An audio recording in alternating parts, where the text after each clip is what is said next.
the Taliban is an armed insurgency. ISIL is a terrorist group, so we don't make concessions to terrorist groups. We feel the Taliban is a terrorist group. I don't think that the Taliban is an armed insurgency. White House Deputy Press Secretary Eric Schultz with some verbal gymnastics as he refuses to say there that the Taliban is a terrorist group. Joining us now, Colonel Derek Harvey and Bernie Kerik, the former New York Police Commissioner. The Colonel Skypes in from Tampa, and Bernie joins us from New Jersey. Colonel, first to you. This is more than wordplay, is it not? Doesn't this move from simply humiliating and confounding statement from the Deputy Press Secretary to something that could be much more dangerous? Well, it is very dangerous because it continues to show that there's intellectual dishonesty by the administration. They refuse to define the threat, and importantly, it seems that they don't understand the threat. Words do matter. The Taliban is an insurgency. It's a terrorist organization that is interlinked with Al-Qaeda. For that matter, ISIS is an insurgency too, but it's also a terrorist organization. They are splitting hairs and they're being intellectually dishonest.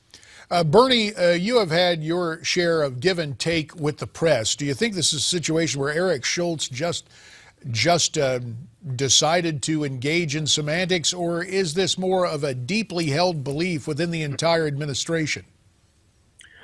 You know, JD, who knows? I'm not sure what he was thinking when he was doing this. The Taliban has been considered a terrorist organization dating back to the aftermath of 9/11. That's the reason we went into Afghanistan. You know, I don't know what he was thinking. I don't know why he was trying to split the two. You know, who knows at this point? I really can't say. Well, of course, the context for this was Eric Schultz coming out and trumpeting, saying, we never exchange prisoners with a terrorist group, which, of course, in the memory of the press and in all of us, we go, wait a minute, there was the so-called Taliban 5 at Gitmo that we swapped for a Bo Bergdahl, and so that led to the line of questioning. Colonel Harvey, does this basically indicate to the Taliban that as far as the administration is concerned, they will go ahead with subsequent prisoner swaps with the Taliban? Well, it's clear that that is what the administration is intimating. Their definition is just outside the bounds of what we understand the Taliban and its associated groups to be. I've worked the Taliban issue for well over a decade, and I led the Afghanistan-Pakistan intelligence effort. These Taliban are linked with Al-Qaeda. They intersect with regional terrorist groups and other organizations. They are dangerous, and we're just being dishonest. My old colleague on Capitol Hill, Arizona Congressman Trent Franks, had something to say. In fact, he called out the Obama administration for not using accurate language. Take a listen.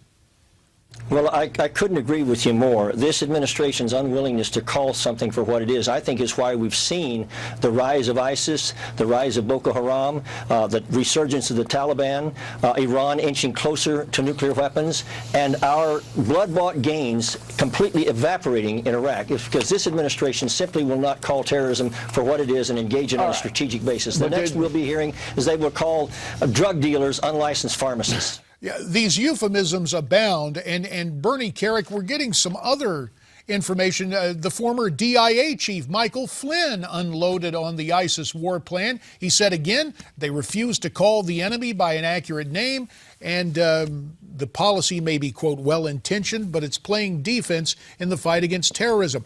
When do you think we're going to see some accuracy in language and a move to really take the offense against ISIS? Is that ever going to happen, Bernie?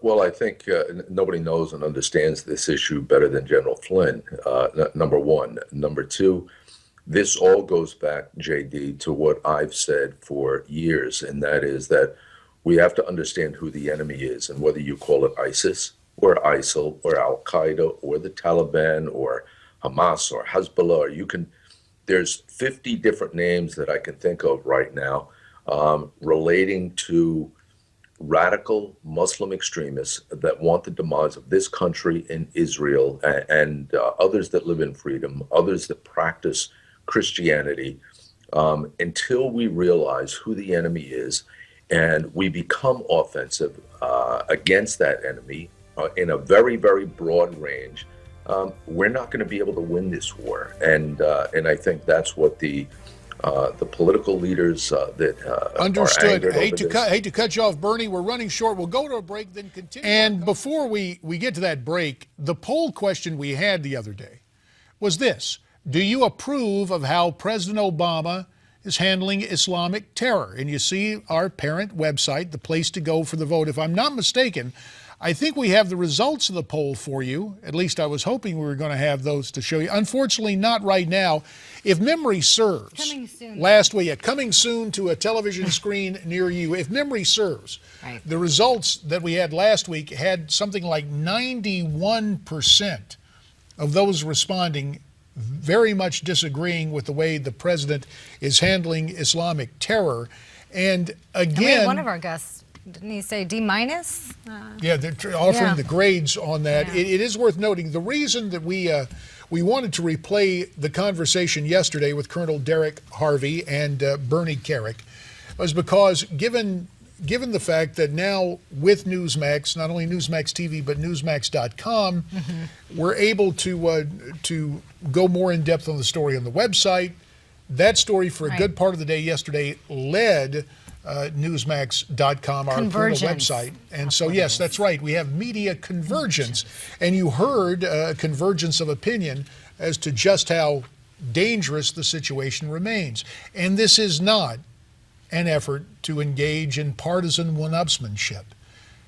The failure of the White House, because, listen, ultimately our troops go into battle as the United States of America, not Republican or Democrat or exactly. independent. Yes. The reason why it's so important is because you have to have a unified front and a clear vision. And if you fail to define those who oppose you, it leads to more confusion on down the line. So that is what is at work, and that's why we thought it was important to show you a portion of that interview yesterday with the Colonel and with Bernie. We're going to step aside for just a minute for a Newsmax Now update, and we're coming right back.